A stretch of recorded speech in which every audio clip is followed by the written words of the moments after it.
So hello friend, this side Priyanshu में आप सभी का स्वागत करता हूं हमारे YouTube channel book sheet now पे।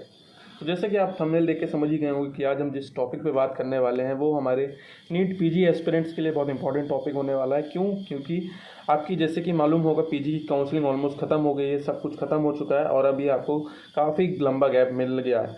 उसी दौरान अगर हम बात करते हैं कि सीपीएस एडमिशन के बारे में, तो उसके बारे में कोई अभी अपडेट नहीं है कि कब से काउंसलिंग स्टार्ट होने वाली, कब से क्या होने वाला है। तो ये सारी चीज़ें हम इस वीडियो में डिस्कस करने वाले हैं कि आपकी सीपीएस काउंसलिंग कब से स्टार्ट होगी, कब से फॉर्म फिलिंग स्टार्ट होगी, काउंसलिंग के क्या क्या प्रोसेस रहते हैं, कौन कौन से डॉक्यूमेंट्स रिक्वायर्ड होते हैं, कौन कौन सी एडिशनल फीस आपको पे करनी पड़ती है ड्यूरिंग एडमिशन्स, क्या प्रोसेस रहता है फॉर्म फिलिंग करने का। सारी चीज़ें हम इस वीडियो में समझेंगे। सीपीएस की फ़ीस से रिलेटेड कौन कौन से सब्जेक्ट्स हैं, क्या क्या फीस जा रही है आपकी, recognise branch, non recognise branch, सारी डिटेल में वीडियो समझेंगे। कौन कौन से डॉक्यूमेंट्स की रिक्वायरमेंट होती है जब आप एडमिशन लेते हैं या जब आपको सीट अलॉट हो जाती है, उसके बाद जब आप फिजिकल वेरिफिकेशन के लिए जाते हैं डॉक्यूमेंट की, तब आपको कौन कौन से डॉक्यूमेंट्स कैरी करने पड़ते हैं। At the time of uploading, जब आप रजिस्ट्रेशन करते हैं, तब आपको कौन कौन से डॉक्यूमेंट की रिक्वायरमेंट होती है अपलोड करने के लिए। तो ए टू जेड हम सारी डिटेल्ड वीडियो हम आपके पास लाए हैं, जिसमें हम सारी चीज़ें आपको सीपीएस एफसीपीएस एडमिशन के बारे में बताएंगे। तो ये वीडियो आप अंत तक देखें क्योंकि वीडियो काफ़ी इन्फॉर्मेटिव होने वाली है। तो वीडियो शुरू करने से पहले मैं बता दूं, जो कोई भी हमारे चैनल पर नया आया है प्लीज़ हमारे चैनल को सब्सक्राइब कर लीजिए, क्योंकि ऐसे इन्फॉर्मेटिव वीडियोस हम आपके पास लाते रहते हैं। तो चलिए शुरू करते हैं। तो सबसे पहले हम अगर बात करेंगे तो हम स्टार्टिंग से बात करना शुरू करेंगे कि सीपीएस एफसीपीएस होता क्या है। सीपीएस जो होता है वो आपका डिप्लोमा कोर्स होता है जो कि आपका 2 साल का होता है। वहीं पर अगर हम एफसीपीएस की बात करते हैं तो ये आपका फेलोशिप कोर्स होता है जो कि आपका 3 साल का होता है। एक बहुत बड़ी क्वायरी है सबके अंदर कि क्या हम सीपीएस और एफसीपीएस करने के बाद गवर्नमेंट जॉब कर सकते हैं कि नहीं कर सकते। तो जी हाँ, इसका आंसर ये है कि आप गवर्नमेंट जॉब कर सकते हैं, लेकिन आप टीचर नहीं बन सकते, आप टीचिंग नहीं कर सकते। सिर्फ आप गवर्नमेंट जॉब कर सकते हैं, ठीक है, पेशेंट को देख सकते हैं, बट आप टीचिंग नहीं कर सकते हैं। ये आपका इसका आंसर है कि अगर आप जॉब कर सकते हैं कि नहीं कर सकते हैं। गवर्नमेंट जॉब करिए, कोई इशू नहीं है, आप अप्लाई कीजिए, आराम से आपको मिलेगा, आप जॉब कर पाएंगे, लेकिन टीचिंग आप नहीं कर पाएंगे। तो ये सबसे बड़ा डाउट है जो कि आपके पीजी कैंडिडेट्स के मन में होता है जब वो सीपीएस एफसीपीएस ज्वाइन करने से पहले ये चीज़ें पूछते हैं। तो ये मैं क्लियर कर दिया है। अब अगर हम बात करते हैं सीपीएस और एफसीपीएस एडमिशन के बारे में, तो उसका प्रोसेस हम जानेंगे, क्या क्या प्रोसेस होता है, कैसे कैसे फॉर्म फिलिंग स्टार्ट होती है, क्या कब क्या डेट आएगी, तो सारी चीज़ें हम समझेंगे। तो सबसे पहले हम बात करते हैं कि क्या प्रोसेस होता है, कितनी क्या फीस आपसे लगती है जब आप रजिस्ट्रेशन करते हैं।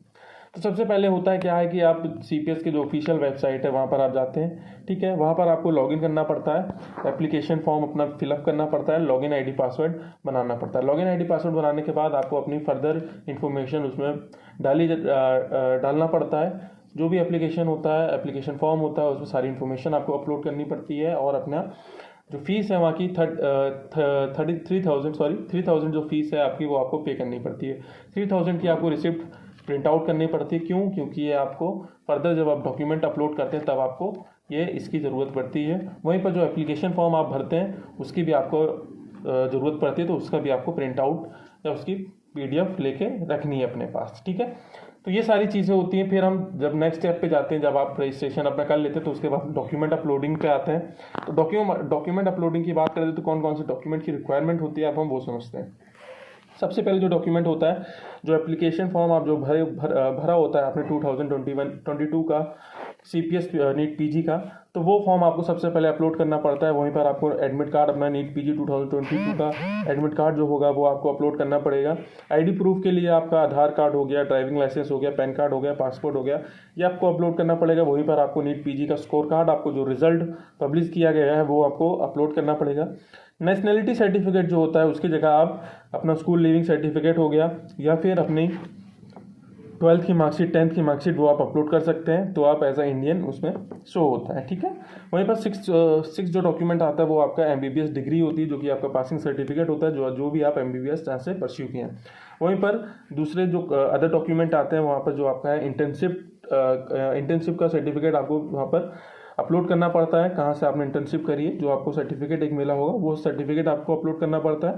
देन आपको रजिस्ट्रेशन अपना सबमिट करना पड़ता है एमबीबीएस डिग्री का, एमबीबीएस जहाँ से भी आपने करी है वहाँ पर आपको रजिस्ट्रेशन, आपने एक रजिस्ट्रेशन करवाया होगा स्टेट या सेंट्रल लेवल का, तो वो रजिस्ट्रेशन आपको अपलोड करना पड़ता है, परमानेंट रजिस्ट्रेशन अपलोड करना पड़ता है। साथ ही साथ उसके बाद आपको certificate from the head of institute आपको अपलोड करना पड़ता है, ताकि हम समझ सकें कि जो कॉलेज जहाँ से आपने MBBS परस्यू किया है वो आपका MCI अप्रूव्ड है या NMC अप्रूव्ड है, तो वो सर्टिफिकेट आपको अपलोड करना पड़ता है। देन हमारा मेडिकल फिटनेस सर्टिफिकेट आपको अपलोड करना पड़ता है। कॉपी ऑफ रिसिप्ट, जो मैंने बताया था आपको, जो पेमेंट आप करते हैं 3000 की, ये नॉन रिफंडेबल पेमेंट होती है, उसकी जो PDF आपने डाउनलोड करी होगी वो स्लिप आपको अपलोड करनी पड़ती है। तो ये आपके 11 डॉक्यूमेंट्स हो गए जो आपको अपलोड करने पड़ते हैं ड्यूरिंग अपलोडेशन, डॉक्यूमेंट अपलोडिंग। वहीं पर एडिशनल जो डॉक्यूमेंट्स हैं लाइक कास्ट सर्टिफिकेट, जो भी आपकी कैटेगरी है, अगर SC ST OBC है, PWD है, तो वो आपको डॉक्यूमेंट्स, आपको वैलिड डॉक्यूमेंट जो है वो आपको अपलोड करने पड़ेंगे। नॉन क्रीमियल लेयर हो सर्टिफिकेट हो गई, लाइक VJ हो गई, DTA, NTB, NTC, NTD, OBC and SBC candidates, वो भी अपना डॉक्यूमेंट अपलोड करते हैं, ठीक है। इसके अलावा EWS कैंडिडेट्स के लिए उनका सर्टिफिकेट होता है, वो आपको अपलोड करना पड़ता है। बाकी फॉरेन मेडिकल ग्रेजुएट्स के लिए, जो आपके FMG जो बाहर से करके आए हुए हैं, उनके लिए आपको NBA द्वारा जो पब्लिश किया जाता है, NMC या MCI के द्वारा जो आपको पब्लिश किया गया होगा सर्टिफिकेट, वो सर्टिफिकेट आपको अपलोड करना होता है। वही और बाकी आपको PWD कैंडिडेट्स का जो सर्टिफिकेट होता है वो आपको मेडिकल डिसेबिलिटी सर्टिफिकेट जिसको कहते हैं, वो आपको अपलोड करना पड़ता है। तो ये सारी चीज़ें हैं जिसके अकॉर्डिंगली आप एडमिशन ले सकते हैं। कौन कौन से डॉक्यूमेंट की रिक्वायरमेंट है वो मैंने आपको बता दिया।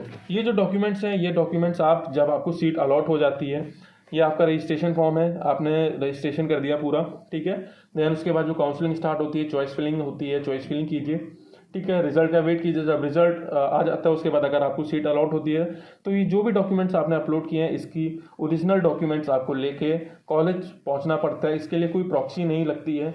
जो कैंडिडेट है जिसने रजिस्ट्रेशन किया है, जो एडमिशन ले रहा है, उस कैंडिडेट को वहाँ पर आपको पहुँचना पड़ता है, वहाँ पर अपने ओरिजिनल डॉक्यूमेंट सबमिट करने पड़ते हैं, दिखाने पड़ते हैं, वेरिफिकेशन हो जाता है, फिजिकल वेरिफिकेशन जिसको कहते हैं, वो आपका होता है, वेरिफिकेशन होता है, उसके बाद आपको सीट मिल जाती है।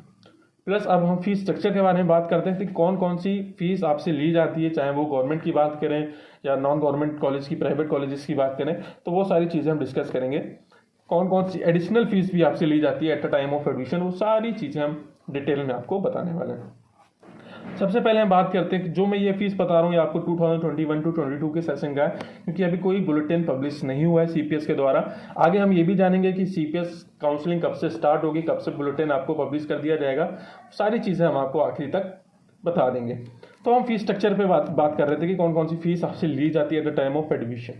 अगर आप गवर्नमेंट सीट आपको मिलती है, गवर्नमेंट सीट मतलब गवर्नमेंट कॉलेजेस, जो गवर्नमेंट हॉस्पिटल्स होते हैं, वहाँ पर जो आपको सीट मिलती है, वहाँ की जो कॉलेज की फीस जाती है वो आपकी 1,03,900 फीस आपको पर ईयर पे करनी पड़ती है। उसमें भी आपको डेवलपमेंट फीस आपको 5,000 की फीस पे करनी पड़ती है, ठीक है। वहीं पर एडमिशन फ़ी पे करनी पड़ती है 1,500 रुपये की, 1,500 रुपीज़ की, ये वन टाइम पेमेंट होता है। जिम खाना फीस आपको पे करनी पड़ती है 500 रुपीज़। हॉस्टल फीस आपको पे करनी पड़ती है 4,000 रुपीज़ पर ईयर। तो इतनी फीस आपको पे करनी पड़ती है at a time of admission, कोई भी कॉलेज में जो भी आप एडमिशन मिलता है, अगर गवर्नमेंट कॉलेज में मिलता है, जिसको हम एडेड इंस्टीट्यूट्स कहते हैं, इंस्टीट्यूशंस कहते हैं, इसमें अगर एडमिशन मिलता है तो आपको ये फीस आपको पे करनी पड़ती है। जो भी कैंडिडेट की जो ट्यूशन फीस होती है, जो कि 1,03,900 है, वो आपकी डिमांड ड्राफ्ट के फॉर्म में वहाँ पर सबमिट की जाती है। वहीं पर अगर हम प्राइवेट कॉलेजेस की बात करते हैं, CPS की बात करते हैं कि CPS में कौन कौन सी फीस लगती है, तो सबसे पहली जो फीस है वो आपकी CPS फीस लगती है, जो कि आपको 85,000 की पे करनी पड़ती है, प्लस एडिशनल फीस। ये जो फीस होती है वो आपको college of physicians and surgery of Mumbai payable eight Mumbai के नाम से डिमांड ड्राफ्ट बनवाना पड़ता है, और वो आपको सबमिट कराई जाती है, ठीक है, 85,000 की। वहीं पर साथ ही साथ एक 75,000 की भी आपको फीस पे करनी पड़ती है, जिसको हम कहते हैं इलेक्ट्रॉनिक मैग्नेटाइजिंग डिवाइस, जिसको EMD कहा जाता है। स्टडी मटेरियल फीस होती है ये आपकी, इसको भी आपको पे करना पड़ता है वन टाइम, ठीक है। ये आपको जो डिमांड ड्राफ्ट इस पर बनता है वो आपका पेप्ट्रॉनिक्स प्राइवेट लिमिटेड के नाम से बनता है, पेबल एट पुणे। तो ये आपकी CPS के बारे में होगी। CPS की अब जानते हैं कौन कौन से कोर्सेज हैं जहाँ पर आपको फीस पे करनी पड़ती है। एडिशनल फीस के बारे में बता दिया। बाकी मेरिट कोटा, इंस्टीट्यूशनल कोटा आप जानते ही होंगे, नहीं जानते होंगे तो मैंने नीचे लिंक दिया रखा है, मैंने डिटेल में वीडियो बनाई रखी है CPS FCPS की फीस स्ट्रक्चर के बारे में। फर्दर जितनी भी क्वारी हैं वो सारी चीज़ें मैंने उस वीडियो में कंप्लीट करी हुई है। अगर आपने नहीं देखी है वो वीडियो, मैं लिंक डिस्क्रिप्शन में दे दूंगा, आप जाके वहाँ से देख सकते हैं, आपको पूरी नॉलेज मिल जाएगी CPS FCPS के बारे में। बाकी फीस की बात करें तो मेरिट कोटा की 6 लाख फीस होती है, और इंस्टीट्यूशनल कोटा की 12 लाख फीस होती है। कुछ ब्रांच है लाइक DDV हो गई जिसमें आपकी फ़ीस 18 लाख जाती है, बाकी सेम फीस आती है। ठीक है, एक फीस एक जगह और होती है DMRE जो 18 लाख फीस जाती है इंस्टीट्यूशनल कोटा की, बाकी सबकी फीस 12 लाख है आपकी इंस्टीट्यूशनल कोटा में, मेरिट कोटा में 6 लाख फीस है। वहीं पर अगर हम FCPS के बारे में बात करते हैं तो यहाँ पर जो फीस जाती है CPS की, CPS के नाम पे 2 DD बनती हैं, सॉरी 3 DD बनती है। एक DD बनती है CPS ऑफिस के नाम पे, जो कि आपको मैंने बताया था, college of physician and surgery of Mumbai, payable eight Mumbai. ये जो फीस की बनती है 95,000 की बनती है फेलोशिप में। अगर मैंने डिप्लोमा की बात करता हूँ तो 85,000 की बनती है। फेलोशिप की 95,000 की बनती है, प्लस 75,000 की इसमें भी आपको EMD की जो स्टडी मटेरियल होता है उसकी फ़ीस पे करनी पड़ती है डिमांड ड्राफ्ट के फॉर्म में, जो कि आपको मैंने बताया Peptonic private limited, payable at Pune. बाकी हम फीस स्ट्रक्चर के बारे में बात करते हैं तो इंस्टीट्यूशनल की जो फीस है वो 7 लाख है, सॉरी मेरिट की जो फीस है वो 7 लाख है। और वहीं पर इंस्टीट्यूशनल की बात करते हैं तो वो आपकी 14 लाख पर ईयर फीस जा रही है। इसमें भी 2 ब्रांचेस हैं, एक मेडिसिन जिसमें 21 लाख जाती है फीस, 3 गुना हो जाती है मेरिट कोटा की। बाकी जो एक दूसरी जो है वो आपकी डर्मेटोलॉजी है जिसकी आपकी 21 लाख जाती है, बाकी सबकी 14 लाख जाती है आपकी इंस्टीट्यूशनल कोटा में। तो ये सारी फीसेस आपको एक्स्ट्रा पे करनी पड़ती है जब आप एडमिशन लेते हैं तो CPS या FCPS में। फीस स्ट्रक्चर भी मैंने आपको ऑलमोस्ट क्लियर कर दिया होगा, सारी चीज़ें क्लियर होती हुई दिखाई दे रही होगी। अब हम बात कर लेते हैं कि जो आपकी मेन थी कि आपकी जो CPS काउंसलिंग है वो कब से स्टार्ट होगी। तो CPS काउंसलिंग क्या है कि अभी जैसे कि आपको मालूम होगा कि आपकी नीट PG 2022 का MD MS DNB MBA diploma इसकी काउंसलिंग खत्म हुई है, चाहे वो स्टेट कोटा की हो, स्टेट लेवल की हो या सेंट्रल लेवल की हो, ऑल इंडिया लेवल की, सारी काउंसलिंग खत्म हो चुकी है। अब जो काउंसलिंग होनी है वो बची है आपकी CPS की। जैसे कि आपको मालूम होगा कि 2021 की काउंसलिंग अभी भी चल रही है। जी हाँ, आपने सही सुना, ये आप एजुकेशन सिस्टम के बारे में आप समझ लीजिए कि कैसा सिस्टम है आपका, कि इतनी सीटें अभी भी वैकेंट है जिसकी वजह से आपको अभी भी काउंसलिंग करवाना पड़ रहा है 2021 सेशन के लिए। जी हाँ, सही सुनना है आप, अभी भी सीटें वैकेंट हैं वहाँ पर। मैं हायर लेवल ब्रांचेस की बात नहीं कर रहा हूँ, जैसे आपकी मेनली रिकॉग्नाइज ब्रांचेस आपकी फेल हो चुकी हैं, बट नॉन रिकॉग्नाइज ब्रांचेस अभी भी कहीं ना कहीं सीटें बाकी हैं। तो इसके लिए आपको फिर से काउंसलिंग अभी करवाई गई, जिसको इंस्टीट्यूशनल काउंसलिंग कहा गया है, इंस्टीट्यूशनल राउंड कहा गया है, तो वो अभी भी हो रही है।